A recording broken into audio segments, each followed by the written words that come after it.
Okay, this is the third episode of Thorin versus Loco. And for this one, I think we've got a pretty good topic for this one. But I want to say at the beginning, so the topic, like the big headline marquee line is, can the West ever win Worlds? So what I want to just say first before we go into that is that people who haven't watched the episode yet might think that that's basically just a rewording of the first episode, which was, is the gap shrinking? But actually, I think there's quite a crucial distinction to make here, which is that the gap can shrink, as we actually kind of concluded in that episode. The gap could shrink to like 1% difference, and that could still mean that, for example, Korea continued to win Worlds if they were just slightly better, for example, at macro. That was actually quite an interesting conclusion that we came to that I think we both agreed upon. So the question of whether the West can actually outright win the World Championship, I think it's a more difficult one to argue from either side, but I think it's a more interesting one because obviously deep down, that's what a lot of people really wonder. I mean, you see a lot of people who kind of just feel like there's no hope, and like even if the West got good, the Koreans will always be better somehow, and so it can never really happen. So for this argument, whether people have guessed this or not, Loco is going to go on the side that the West can win, and I'm going to go on the side that they can't. So what would your opening point be, Loco? What's like a good, solid initial point as to why you think one day the West could win Worlds? Okay, so a lot of this argument is projected because it's talking about in the future, can West win Worlds? Like, it's not about can a Western team win Worlds next year? It's about Absolutely, is it possible? Ever, yeah. And is it gonna happen? So to start off my argument, I would say West has shown glimmers of hope where it's possible. Okay. It's not like where it's something like so out of reach where it feels impossible. I feel like there's been teams and there's been eras recently where it has been very possible for a Western team to say we have a shot at winning Worlds. Most notably, Fnatic at MSI and Fnatic at Origin at Worlds 2015. I think they shown that they could have not a like, we're not saying will West ever be the favorite to win Worlds? Will they ever have a shot? And they seem like legitimate teams where if they won Worlds, it wouldn't have been like, I guess it still would have been like, holy shit, what the fuck happened? But it shows glimmers of hope. Okay, let me start there then. Okay, so when you say that, right, I like the way you define that because I also would define the discussion the same way, which is that, again, when we say can, we don't mean like, could it ever, is there a 0.1% chance and like a miracle could happen? What we're saying is, could it ever, and by the way, again, it's also not the other way. It doesn't have to be like, the world, like the West will be a 90% favorite and will definitely win Worlds. It's more like, could it at least be reasonable? Like, for example, I mean, the problem is in the last couple of years, mainly the favorite has won Worlds. So I guess you can't really go with it. But put it this way, using the terminology you use now, like Taipei Assassins winning Season 2 Worlds was actually more unlikely than Fnatic winning it in Season 5. Like, I think most people would have had Fnatic in their top 4, top 5 teams to win the Worlds itself, whereas a lot of people for Season 2 Worlds had, like Moscow 5, CLG, Azubu Frost, Najin Sword, like you could already get to a lot of names before you had to get to them necessarily, So in that sense, I think that's a good way to define it because it puts the point that there just has to be like a decent chance, okay? Like it can't be ridiculous that it happens. So here would be my question then. I actually kind of disagree with what you say there about the glimmers of hope. Like here's the problem is for me, the glimmers of hope were before the teams went to Worlds. Because whenever teams are out in their own region, you can always believe, right, well, maybe there's like a gear that I haven't seen, maybe they could go up to another level. It's just that these teams they're playing can't touch them, okay? So the obvious examples are Fnatic last in 2015 and TSM this year. Like, it's true, they were so dominant in their regions that even when people critiqued them and said, oh, this player makes some mistakes or they make some problems in their macro here, you could always just say, yeah, but technically they don't have to play perfectly to beat these teams, So you could always think, well, maybe it'll just work out when they get to the top level. But my problem is, you look at all those examples you give there, like the MSI example of Fnatic, it's true, 3-2 on paper looks really great, Loco. But then if you look at how that fifth game went, where it was just like absolute perfect destruction of all Western dreams with no chance to win the game, that is still like, the margin is slight, but it's still enough to be noticeable. Then secondly, there's the aspect that when they got to Worlds, like the way that Origin and Fnatic lost to the two Korean teams was quite embarrassing. Like here's the thing: I would say that wouldn't happen, if they played 10 times in a row, but. The fact that was even like a reasonable possibility is kind of like there is some hope, but it's not that bright a flame. What do you think? So you're missing my major point here. My major point is they're like version 0.1. Okay. And we're thinking of the teams that West can turn up in the future, and if they have a real possibility with it. So to really examine that, I think you have to look at the problems within the Western teams and why our teams aren't as strong as Korean teams. And if you can really and I want to make arguments for our scene and the problems slowly disappearing and the scene going in a better place, and that really supports my argument regarding why West can win. I'm telling you, there are the glimmers of hope, even in a really bad infrastructure. Even, I'm not saying Fnatic and Origin had bad infrastructure, but even in a suboptimal infrastructure, if we can turn up teams like this, what would happen if we fixed our problem? How strong could our Western teams be? Okay, so hit me with one of those. Give me an example of something that was a problem that was holding them back, and you think is it's gradually getting better, and it will get better in the future, and that'll give them a chance to win. Give me one. Okay, so one of the biggest one was streaming and Western players. Okay. So losing players to streaming was actually a huge problem. When you have this fat bag of cash right next to you that you could grab at any moment, and you're earning pennies and dollars, it's really, really tempting to go ahead and grab that fat bag of cash, which is basically streaming. So many of the players can easily say, you know what, I'm done playing pro, I'm just gonna stream, and that's a legitimate lifestyle. In Korea, it's not true. It's do or die. You either win or you starve and you go back to the military and you wasted 2 to 3 years of your life. But in Western scene, that's not true. You can be a pro for 2 to 3 years, not have success, and go back to streaming. So it's not as extreme. Okay, and wait a second. Wait a second. Let me just talk about that though. So I've got two points I want to make there. One, you have to now name me some Western pros that either have quit to stream that would be really good pros still, or would be better pros if they didn't stream and instead practice more. Who would you give us some examples of this? Okay, it's probably a hilarious example. Come on, hit me with it. If it's I'm a cutie pie, I think this discussion's over already. But okay, come on, hit me with it. I'm a cutie pie is an example. I'm not saying he's a top tier Western player that the West lost. Okay. But the fact that streaming is an easy out for Western players it's pretty bad. And the fact that streamers make more money than pro is really demotivating for the pros. Okay.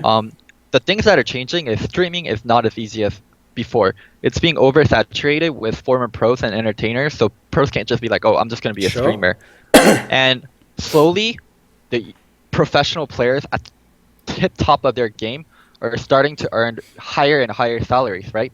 And soon there's going to be a tipping point where it's way more rewarding to be a pro player than to be a streamer. And that's a Western argument that's been around forever. Why would I practice 14 hours a day? Why would I sacrifice my viewership, my streaming to be a pro when I can earn 7 digits or 6 digits just by being a streamer and I don't have to work as hard?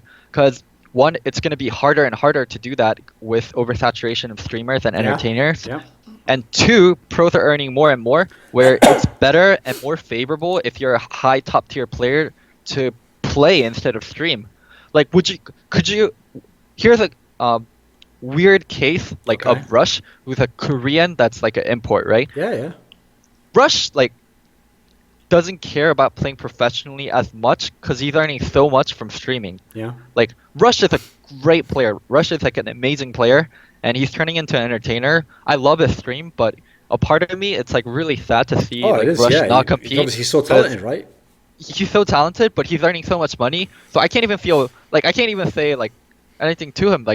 Sure, yeah. You're earning so much money, you're not going to be a pro forever, so that maybe is the best choice for you, and maybe playing pro won't pay as much. But if that flips, where playing pro is much more rewarding and going into streaming is as hard, that's an easy escape that Western pros have that disappears, and that gets people more focused into playing and not having this easy out. You really have to want it and you really have to earn it. But if you have this easy out you can take at any time, it's so easy to just quit at any point in their Okay. career, and that's starting to change. Loco, I see the point you're making there, right? But here's my issue with that, okay? I agree that in the future, as salaries go up and there's more and more money in the pro scene, it makes the financial reward not as good to be a streamer. But here's my problem with that. There are already players who probably think, oh, I could just quit being a pro and I could get all those streaming numbers. But that's the reason why giving I'm a Cutie Pie isn't a great example to me, because he doesn't get those numbers because he's a sick player. Like, there are actually much better players than I'm a Cutie Pie who quit being pros who get terrible numbers. And the reason why is, yeah, as you said, he's an entertainer. That's the main thing he's going off here. So my problem with that is two things. One, I don't think it's that much of a draw away from the pro scene as it is. I think people have now realized, especially because of what happened to those season 2 and season 3 pros, that if you don't, like, here's the secret. You've got to somehow maintain your, like, exposure level. Like, I think someone like Skara is a very clever example where he doesn't even have to be a coach anymore. But by keeping himself in the pro scene and stuff, he hasn't quite gone the way of, like, the West Rices of the world where now they're just nothing, you know, like it's a waste of time for them to stream, you know. So here's the problem I have with that. Loco. I deal with West Rice all the time. Shout out to my boy. Right, enough said. Right, so there we go. So here's the other example I would give you, Loco, and this is a killer, mate. So my problem with it is, not only do I think that it's not that possible right now anyway, but I also think that in the future, let's say it becomes so that you can make $10 million a year as a pro player. Like, I'm making it extreme here because obviously we're talking about a scenario where it's like 10 years down the line. But let's say you can make $10 million a year, right? Well, at the moment, if you're the most popular streamer, you might be able to make like $1 million a year, $2 million a year, right? Now, even though that's less money, if you really could make the $2 million, you still might quit anyway, because the difference is there's no stress in that life. It's fun. You wake up, you have some goofy smile, you eat some cereal, you're drinking Gatorade, you're playing with your boys and subs. Playing in a pro team, even for the $10 million, that's pretty fucking stressful. So I think there would still be some people who would go that route anyway. And here's the last point I want to make, Loco, just to really nail this home, okay, mate? So if right now people could just make so much money and they could just have fun and they wouldn't have the stresses, then Loco Doco right now would just be a pro streamer. I mean, you literally, Loco, were a huge name in season 2. You were literally a Korean. You can speak really good English. You have a good personality. Why aren't you raking in loads of money, mate? To me, there's only a few people can do that. My streaming presence died because I stopped streaming and I wasn't consistent with it. And overall, like, I truly love competitive aspect of the game. I do love being an entertainer, but for me, like, the competitive aspect of the game has so much draw to it. And yeah, like, I try to get out of it every year, saying it's too stressful, I don't want to do it, but I truly want to compete, like, be it as a player, be it as a coach. Like, it's just so much fun, like, being the best, and I'm a cocky, egotistical person. Well, that's my problem. Most of the best people I know in competitive games are like that. Like, here's the crazy thing, okay? It's like you're in old sports. If you go back to, like, when the NBA made hardly any money, they still used to go crazy trying to win, you know. Like, they used to kill themselves the same as the modern athlete does, because deep down, they just want to win, you know. The money's cool, but that's like, they try hard anyway. So I think the Western players still are going to try super hard, no matter even if streaming is available. All right, let me sum this up and let's move on to my next point. I just want to sum it up by saying it's a lot easier to lie to yourself and be content with streaming and earning a lot of money by saying this is a more safer and a more sustainable and a more secure path, and it's paying way more than playing pro right now. And when that lie is no longer true and people stop lying to themselves, it's not like we lost like major key players to streaming, but I definitely do think somewhere down the line we did lose players, and it's a huge demotivator for a lot of the NA talent. No, here's the thing. I would agree on the Rush one. I think that's probably the best example. The problem is I think he's the outlier. He's the only one I can think of who's a streamer, does well streaming, and would be a sick player. The rest of them are kind of a bit washed up, or they're just fun players, you know. Anyways, moving on to my next point.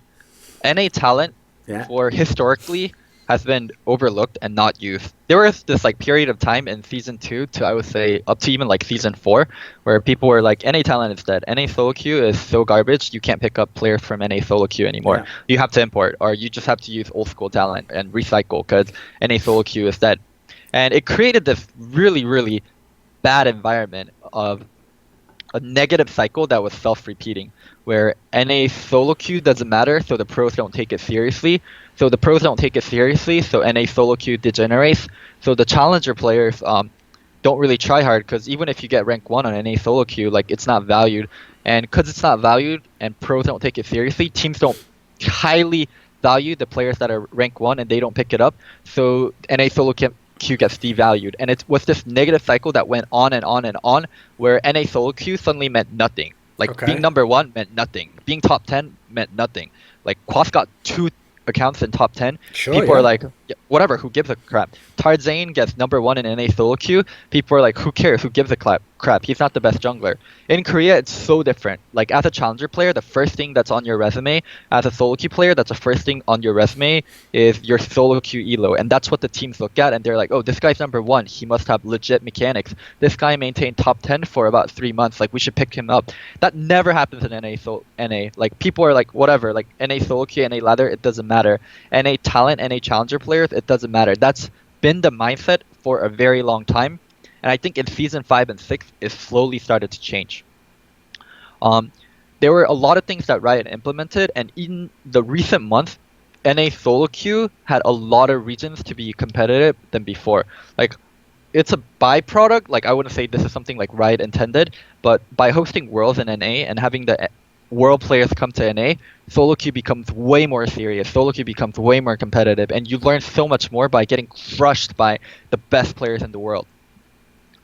And then there's still like NA players that are like, oh my god, they banned Aatrox, Faker's on the other team, so I'm gonna dodge to save my elo. Like you're stupid, Okay. by the way. You Okay, have a so chance to play versus Faker. Sure. Please So, play versus so you've Faker. established the first part, right, which is that it's not serious now. Here's the question, though. To make your point, you have to explain how that's going to change, right? Uh-huh.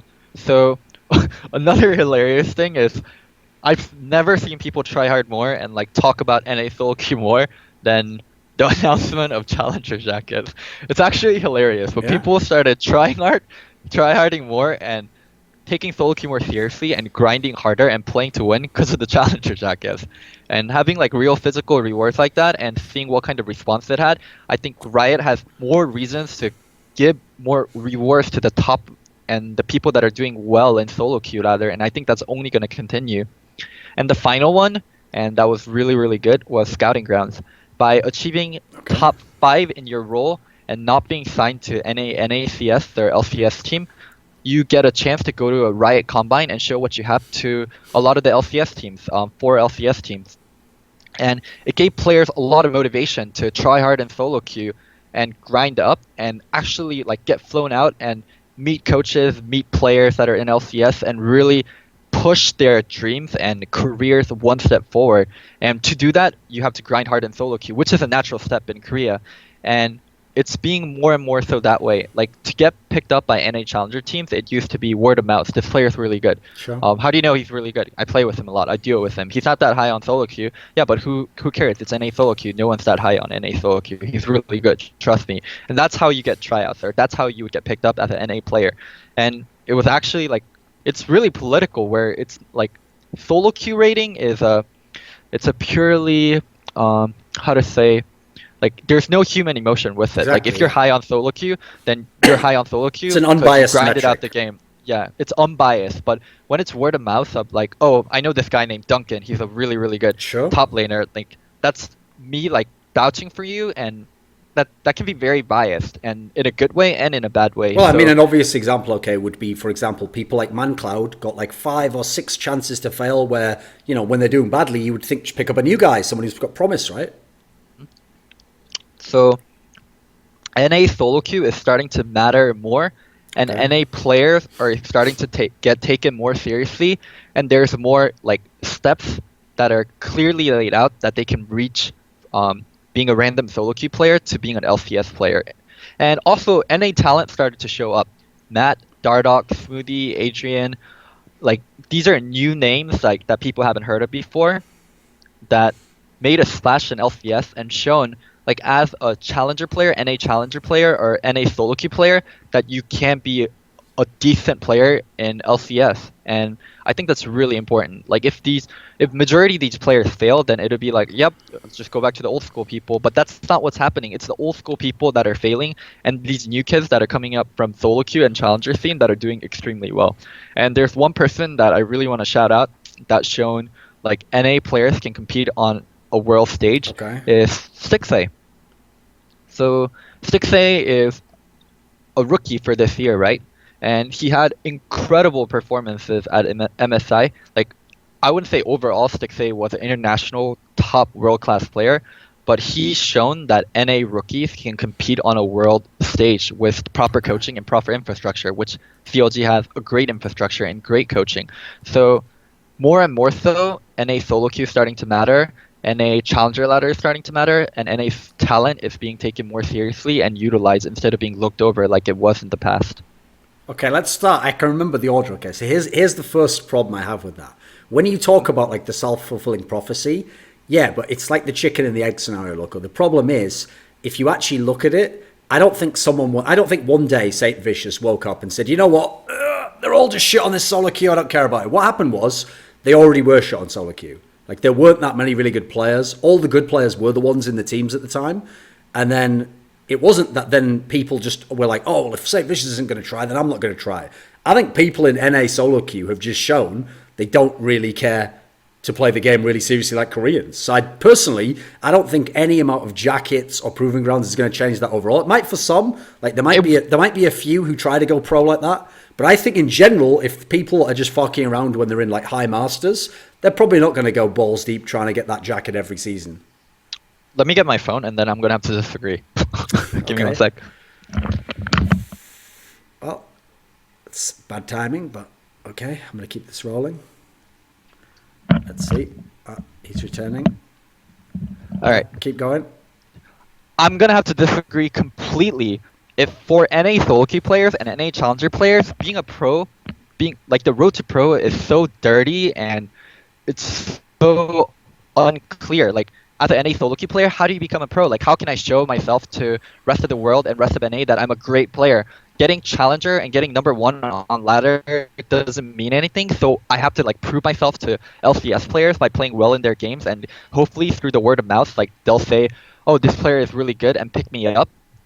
Like that's bullshit. Like that would make me so demotivated as a challenger or a solo queue player. But if there was a clear, unbiased way, by hitting rank 1 in NA challenger ladder and maintaining that, I will get a lot of attention from LCS teams, and it will like command respect, and it'll prove my skills, and it's actually difficult.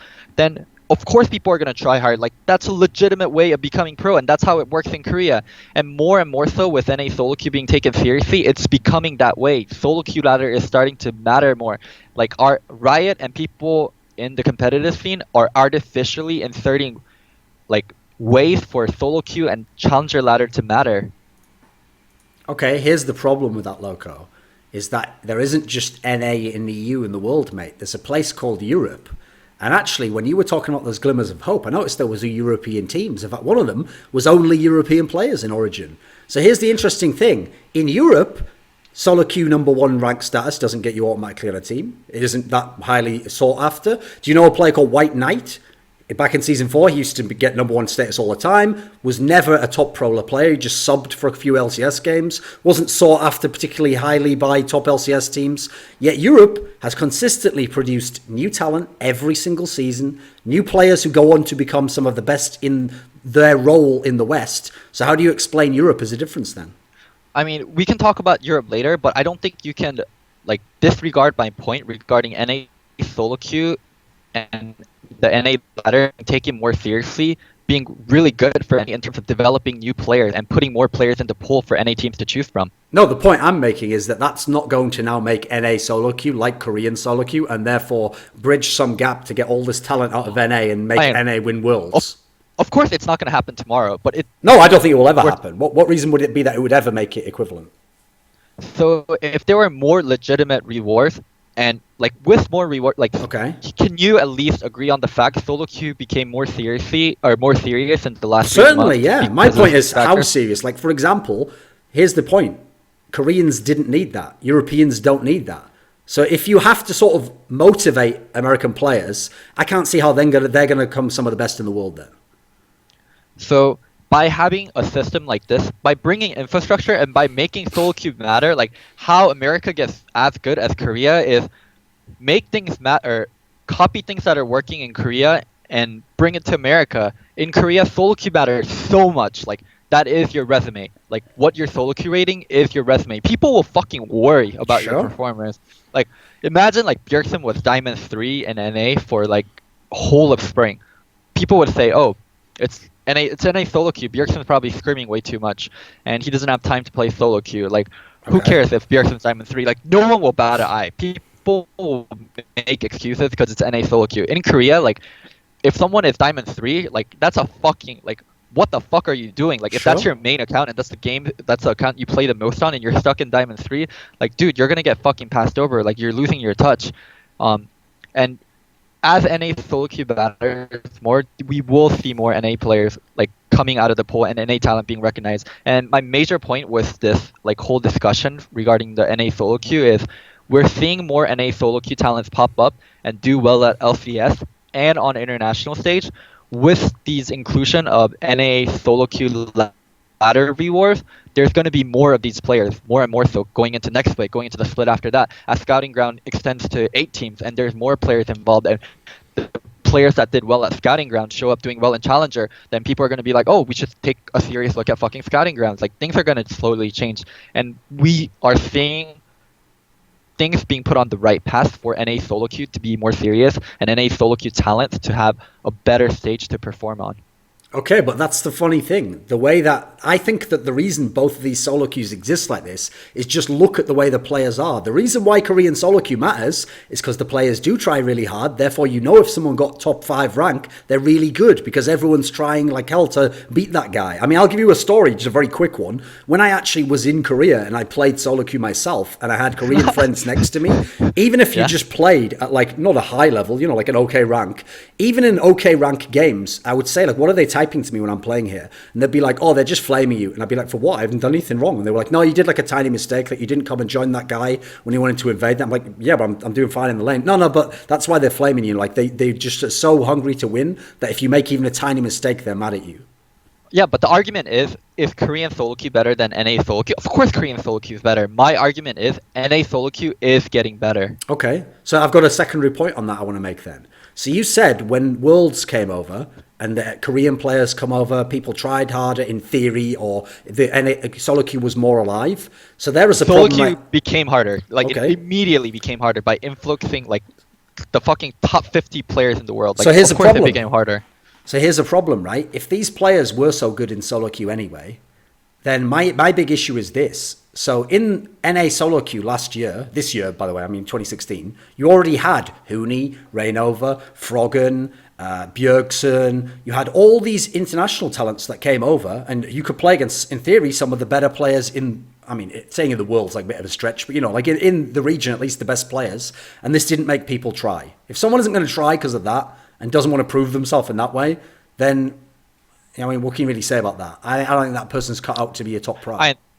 That was like a byproduct. It's not something that's gonna happen every year. Like, Worlds isn't gonna be hosted in NA every year, but I mean, imports coming to NA and playing in solo queue is also something that's good for NA solo queue. Like, just artificial like artificial inclusion of better players into your training area is something that's really good. Like, if you work out at a gym and there's someone, or I mean, I guess you don't directly compete with someone at a gym. Like, if you play pickup basketballs at a park and Sure. better teams start randomly coming in and they play against you, you are going to get better than just playing with your friends.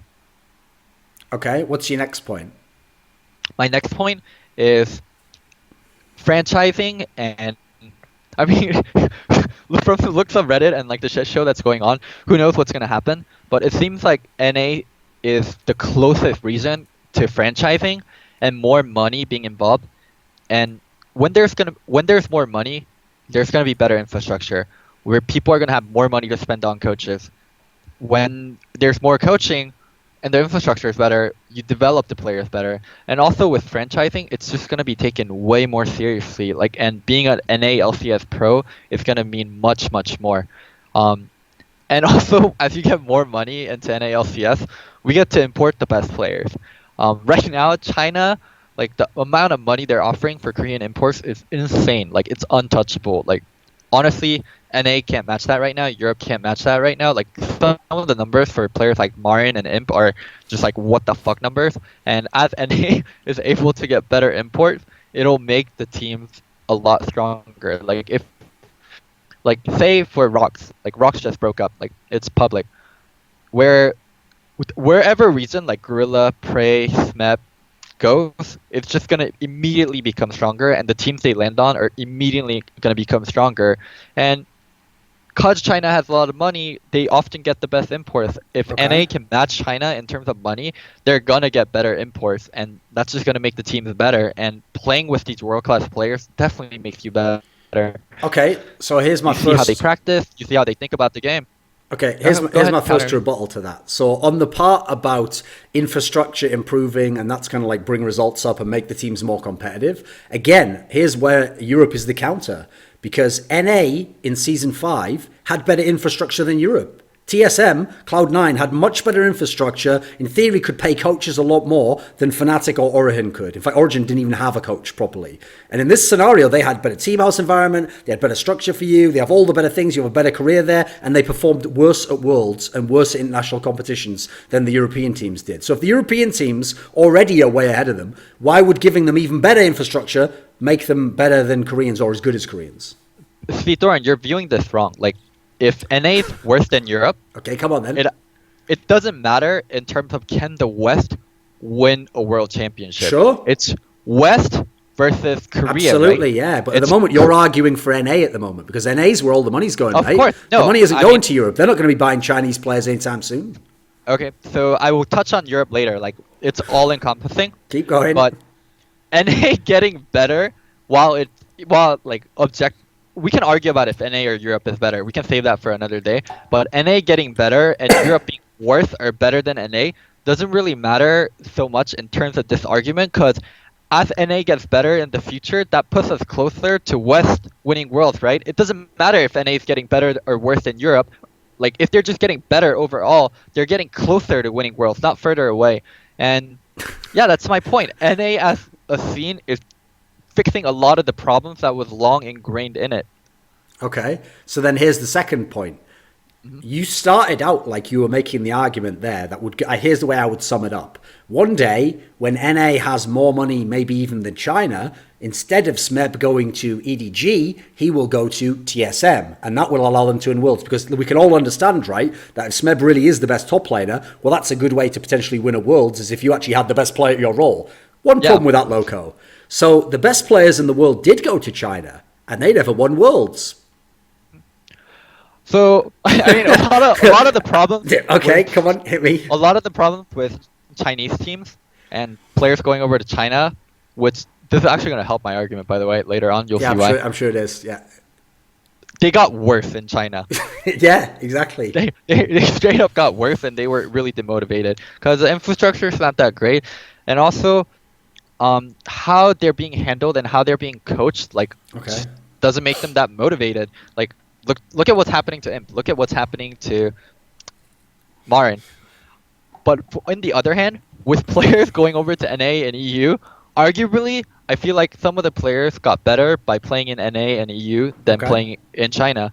Like, I think a really, really good example of that would be Reignover and Huni and Piglet. I think playing and working with Piglet during Season 5 Spring was probably the best in his career, even better than Season 3. And Reignover and Huni, you can't deny they got better from playing in Europe and playing in NA.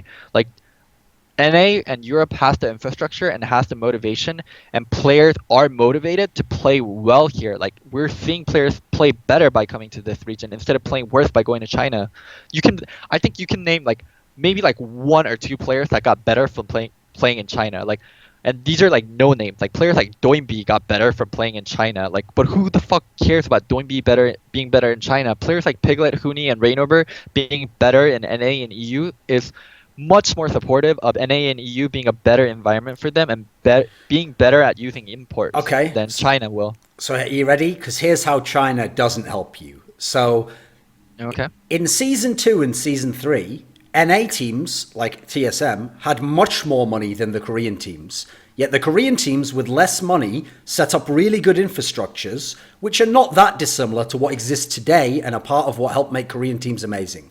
Now, what has stopped NA was not a lack of money. It's that they did not want to do this. They did not think there was benefit in it. If you went and asked Reginald in Season 3, he would tell you, why would I hire some coach guy who's not even good at the game? He is not going to help me beat Koreans. So right up until 3 or 4 years later, they still don't have a coaching structure in teams like TSM and C9 that is comparable to Korea, despite having 5 times the money that the Korean team did 3 years ago. They don't have all the sub-coaches and all the people who is the veteran head coach guy who's been around a long time, who doesn't coach the strategy. They don't have all these. You know why? Because they choose not to. So the exact same example applies to China, because China is the laboratory. China is like NA. They are like NA, but with the money you're talking about NA getting in 5 years. They've got the money already, Loco. They have the son of the richest man in China is like owning all of LPL and a bunch of the teams and stuff. So they have the money. They could tomorrow make a team house just like SK Telecom. Coaches just like SK Telecom. They've even hired Reaped. They've hired Rapid Star. They've hired a bunch of Korean coaches that have gone over into LPL.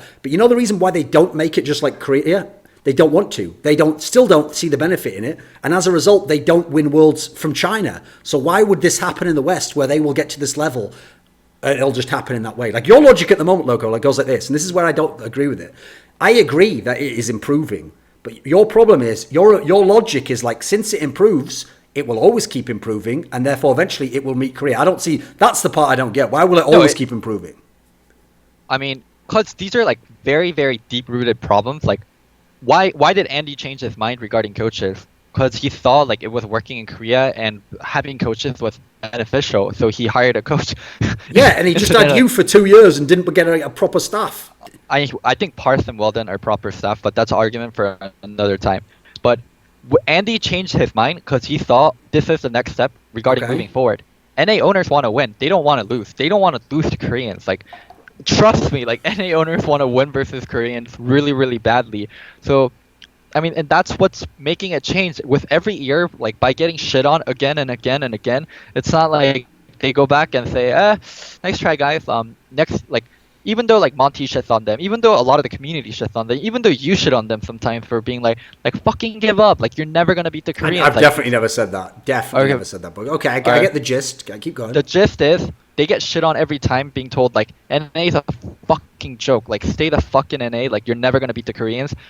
But they're always trying. They're always trying to change up their infrastructure. They're always trying to upgrade. When Andy replaced me and got Parth and Weldon, like he didn't think, I'm gonna get Parth and Weldon because they're worth, or like they're different, or they're cheaper. It's not like that. He got other coaches because he thought, okay, Loco isn't working out. These people will be better. People make changes. Like NA is just not sitting there and like laying down and being like, okay, we're fucking chill. I still don't know a single Western coach who has any real control over their players. Even Daylor, after a perfect season and top 4 at Worlds, couldn't have full control over his star players. Okay, so he couldn't have control over players like Febibin, right? Yeah, a bunch of the players, yeah. Why can Korean coaches have control over players? Yeah, this is great because of their society, mate. One culture. Definitely is culture. Like culture really, really helps Koreans. Sure. But the two is, if you can kick a player and there's 3 or 4 replacement that could potentially be as good as this player in a very short time, then it's a lot easier to kick that player, right? But if you kick a player and there is no realistic replacement and the player knows that, a lot of the power goes to the player. Sure. So with what I said earlier, with scouting grounds, with all these things that are helping develop NA players, the old school NA players are starting to lose more and more power within their teams, and it's going over to the coaching staff. If you're difficult to work with, if you're hard to work with, but you're a really great player, you can maintain your status and position on an NA team, but you can't in Korea because you could be easily replaced by a player just as good as you that's willing to work really hard and listen to the coach. If NA solo queue players and NA talents get better and better, and we're coming to a point where, like say in 2 years, say in a year, where NA finally has a good pull of mid, then NA mids become like replaceable. Then people like the more talent you have, the more replaceable you become, and the more power the coaching staff has, and it's slowly moving towards that. But you're exactly right. Like right now, NA talent and NA players hold more power than coaching staff because they're irreplaceable, but slowly they're becoming less and less irreplaceable. Yeah, but that's the part that I don't get with that. it's in extreme examples like Dardoch and Team Liquid, sure, he knows that like he can't really bring someone in tomorrow that's going to be as good as him, right? So he has a bit of power. My problem is it doesn't really work if you're on a top team. Like if you are TSM, that's why it never made sense to me that TSM didn't give the coach power to discipline players. Because like let's say, just for an example, that it's Bjergsen, okay, who disagrees with the coach. Okay, you're right. If Bjergsen gets kicked off TSM, first of all, they can't get anyone as good. And secondly, sure, he could go to another team, right? He can't go to one that'll pay him as well as TSM. He would lose an amazing job. He would lose his whole future with TSM. He has a lot to lose from that scenario. So I don't think that's a good reason not to give power to coaches. So my basic gist is this. I don't think the reason they haven't given the power to coaches yet is that they haven't thought of the idea, or they're not aware that in Korea this is what's going on. I think still to this day, and I think this will always continue, that Western people will not behave in this very Korean manner because they're not Koreans, mate. Like the fact that Koreans do it, like here's the thing, even to this day. But it's not like a Korean trait, like listening to your coaches. There's NA, like NFL players, NBA players that listen to their coaches. It's not like you have to be Korean to listen to your coach. Like, NBA and NFL players, they have to fucking like listen to their coach. Like, you better fucking listen to Bill Belichick, or he's gonna fucking kick you. That doesn't work entirely, Loco. In fact, that's a bad example because here's the thing: you're right for someone like Bill Belichick. The most respected ones, Bill Belichick, Greg Popovich, these guys have to be respected. But actually, I'll give you a great example. The team that won the championship last year, Loco, in the NBA was the Cleveland Cavaliers. And because the star player didn't like the way the coach was behaving, he had him fired mid-season. Okay. He's getting millions of dollars, and he can't even control it. LeBron's like fucking Faker level. Like that is. Yeah, but here's the thing: Faker wouldn't fuck around, right? As you said, Bill Belichick's the extreme. Okay. So is LeBron. If Bill Belichick is the extreme, then like of course LeBron's gonna be. No, there are more examples, mate. There's a guy who plays for the Sacramento Kings called Boogie Cousins and DeMarcus Cousins, right? He's not like a top 10 player. He's pretty good. He's probably like top 15, and he's had his coaches fired because on the lower level team. My point is this: you made the exact point I'm trying to make there. Faker could do that. If Faker was a white guy, right? He'd be like Dardoch times 10. Because imagine that skill level. You'd be like, fuck these guys. You can't ever talk. What, you're going to replace me? I'm fucking Faker, mate. But you know what? Faker isn't like that. Because Faker's a little Korean boy. And so he's like, well, I'm sure Coma's trying his best, even though I didn't get the pick I wanted in that game and it went badly. But, you know, I respect him. And like, I know I'm supposed to do what he says. So that is, you're never going to brainwash Americans into doing that, look. It's not going to happen. Okay. Well, I mean, you're trying to go further and further from my main argument, which is NA players will slowly become more replaceable and coaching staff will slowly gain more power. And we're moving closer to NA being more cohesive and teams operating as a unit instead of individuals doing what they want. Here's the analogy, Loco. If I get a guy who's fat and he's really socially awkward and like he's never even talked to girls before, and like, am I supposed to picture someone? Just go however you want, right? And in fact, he's got like a really wonky eye, you know, and his haircut's terrible. Now, if I come in, right, and I tell him like, listen, I'm going to bring in DeFicio, he knows all about fashion, you know, we're going to give you like a cool haircut, and we're going to have you working out with Crepo, we're going to make you lose some weight, right? Here's the problem, right? If the end goal is for him to pick up the hottest woman in the world, the difference is, right, he will be improving all the time. He's getting a lot better. He's not as fat now. He knows a little bit about how to talk to people. He's got a good haircut. We've given him a proper shirt with trousers and a belt. Problem is, he's still never going to fuck that girl. Like, she's like, that's off the table. Look, he can improve all he wants. He can keep improve. He's probably never going to fuck that girl. Oh my god, holy shit, I can't believe we're having this kind of discussion. Come on, Loco, hit me. Okay, like, I feel like a girl is like so different because it's a person, and also like it'll be like she's not choosing between a Korean like husband and a NA husband. She gets to choose a husband every year. Like every year who's like the hottest, who's like the most like fit. Like, so it's not like choosing a life partner. It's choosing a partner for that year. Like, and hot girls date guys that are good for them all the time, at least like once in their life. So it's getting more and more possible that an ugly guy might sleep with a hot girl in the next you're years, right. I guess it could happen in theory. Right, hit me with your next point. What's your next point? Okay. So another thing is, EU is an ally in my argument, not an enemy like you're supposed to be making out. If an EU team wins Worlds, that's the West getting closer to win Worlds, right? So EU teams are also fucking strong, and one thing that I want to touch back on is EU solo queue is better than NA solo queue. That's something I consistently hear whenever I talk to Worlds players or whenever I talk to European imports. Like the last ones I talked to were like Freeze and Jankos and Ryu. Like they all said EU solo queue is better than NA solo queue, and they can't wait to go back to play European solo queue. Yeah. But they all say Korean solo queue is the best, but they say EU is second, and NA is like garbage comparatively. And that's why EU is able to pull up good players, because more so than NA, because their solo queue is fucking better. That's why you see that's why you see teams like Slice. That's why you see EU challenger players come up more and more. So like Perks, Featherben, who's that other guy? Selfie. Like EU players are naturally able to develop in solo queue because it's harder and more rewarding. And playing in top tier EU solo queue is like it makes you better, and also it's taken more seriously. Like EU gets this terrible rep for being toxic, but people want to win. In NA, like if you're like trying really hard and if you want to win, like you get called a try hard. You're like, what the fuck are you doing, try hard? Like, and then in EU, like it's the other way around. Like if you're not trying as hard, like you're trolling, like, and people yell at you and people rage at you, and that's why there's this like whole meme of EU toxicity. Like EU players like playing with people do as well. So EU has a better solo queue ladder than NA, and EU teams are also like they're an ally in my discussion. Like EU doing well, and also the biggest problem that EU always had was sponsorships. And because in NA you can pick up an NA team, like you pick up TSM, Cloud9 team, Liquid, they will have reach all across NA and in Europe too, and like other parts of the world. But in Europe, if you pick up a team like, say, if you pick up like a Swedish team, they might not reach all the way to Germany or like France or Italy, and there's like multiple languages being spoken. So it's hard for sponsors to pick up a team and get the same kind of outreach that NA teams are able to by picking, or NA sponsors are able to by picking up a NA team. And because of that, EU teams just can't get as much money. But now with like the soccer clubs coming in,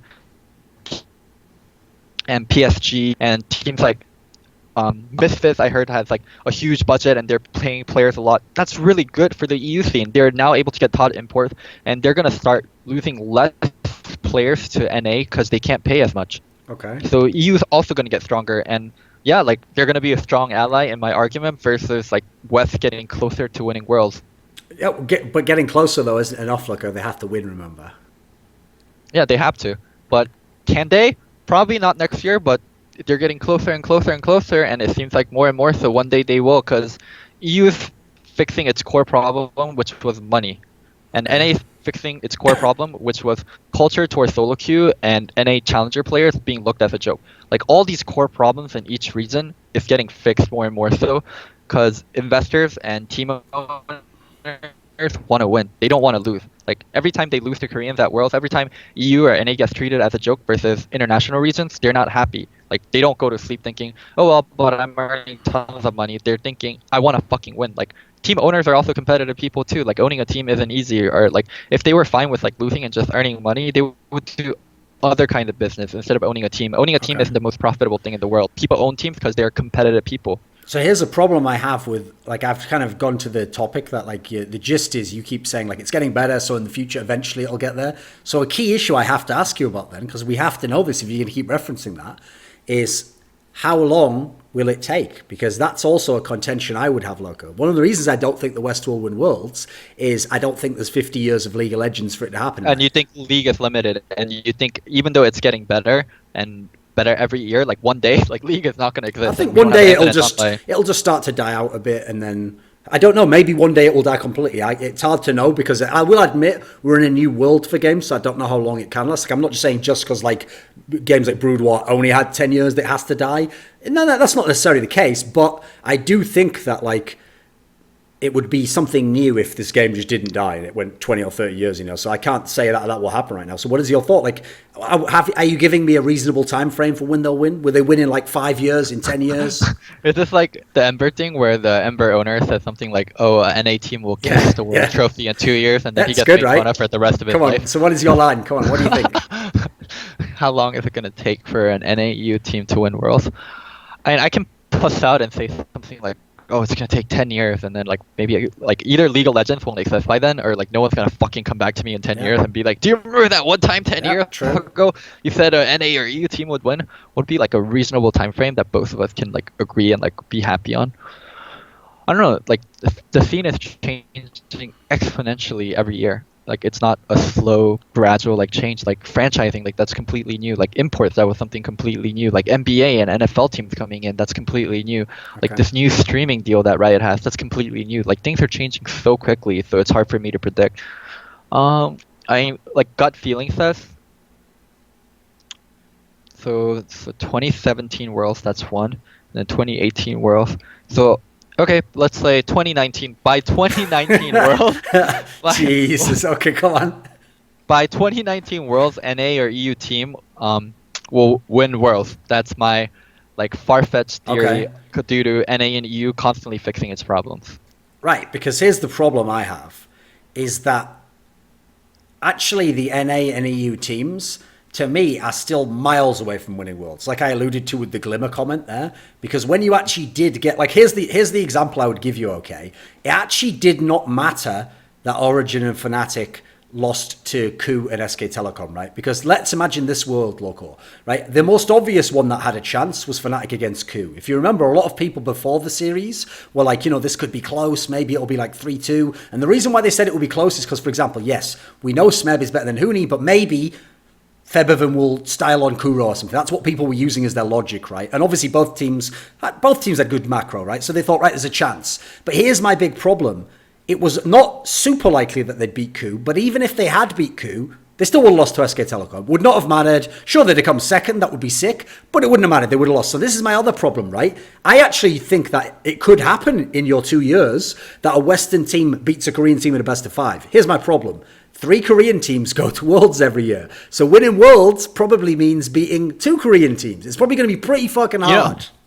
You know, I would be a lot more confident regarding this argument if the whole fucking Mata and Def thing didn't happen. Like Mata and Def going back and them likely joining KT. Okay.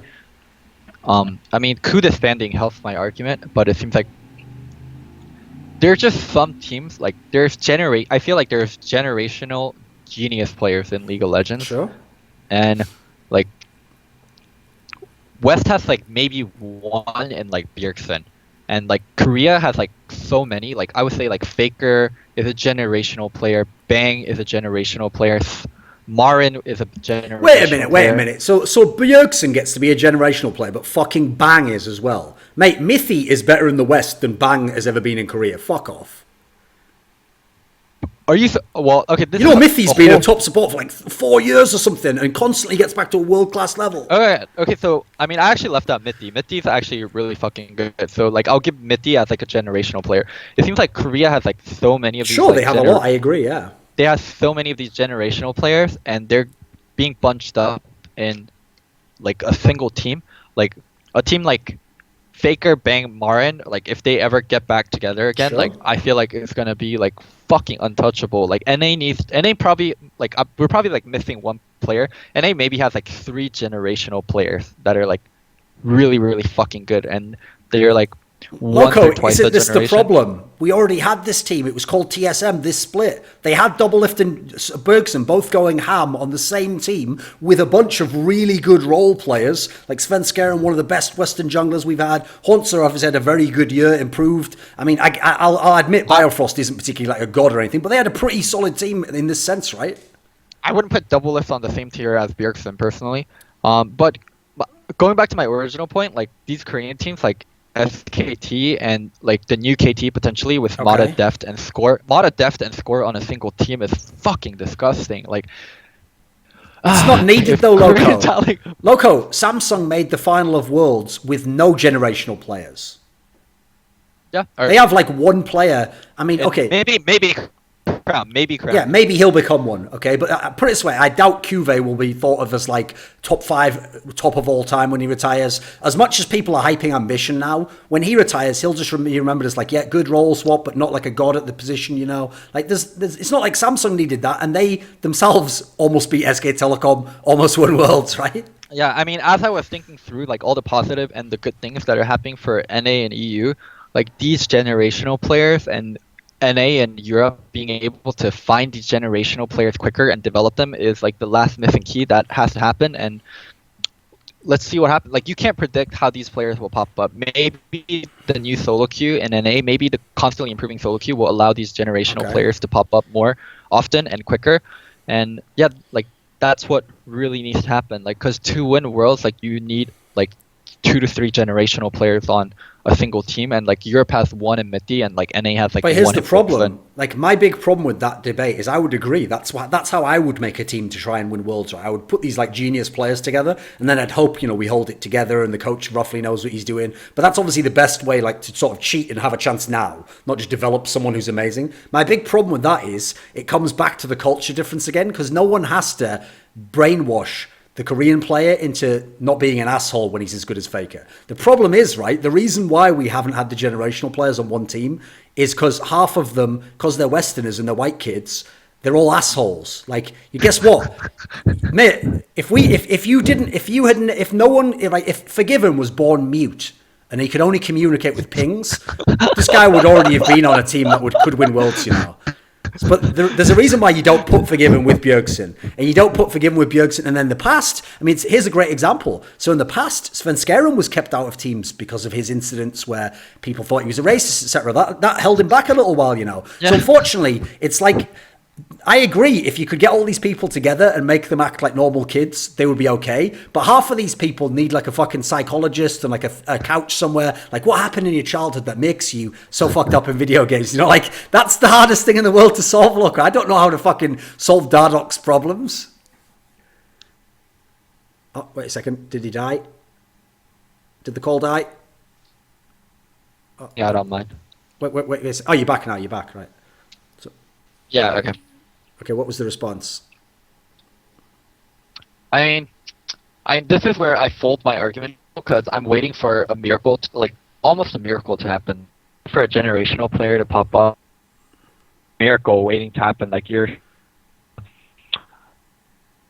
buying lottery tickets, waiting for them to be winners. I mean, eventually, like, you are going to get a winning ticket, but you can't bank on it. So, yeah, I mean, I fold a lot of my argument in this case regarding generational players and how important they are to winning worlds, and NA in Europe not having a lot of them. Okay. I think that's the end of the debate, right? Is that the last point? And that's my last point. Like, NA in Europe fixing a lot of problems. We're getting closer. And this is like the last key piece in the puzzle, which is generational players. And if enough of them pop up, yeah, definitely in 3 years. If enough generational players pop up in NA and EU, definitely like NA and EU will have a shot. Okay. Right, we'll end on that then.